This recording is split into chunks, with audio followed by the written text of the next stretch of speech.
গ্রামে থাকে বা তার আত্মীয় স্বজন কত, তার রিলেটিভসরা কত, তাকে হেল্প করে Support কীভাবে, করার জন্য সাপোর্টিং ম্যান, তখন আমরা যদি বলি, আমরা সবসময় তাকে হাঁটতে বলি, যে আপনি শুবেন না, সে যদি শুয়ে পড়ে অস্টিওপোরোসিস আরও বাড়বে মানে এবং হাঁটা চলার উপরে হাঁটা থাকতে চলার হবে। উপরে থাকবে। এটা হলো একটা।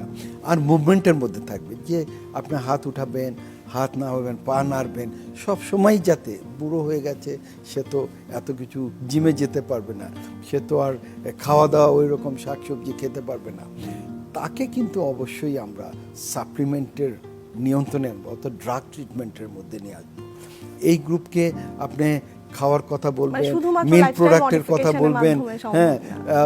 আপনি এটা খাও, অ্যারোবিক এক্সারসাইজের কথা বলে, এটা নাই। এই গ্রুপ অফ যার দ্য ফ্র্যাকচার প্রন, অবশ্যই তাকে আমরা ট্রিটমেন্টে নিয়ে আসবো।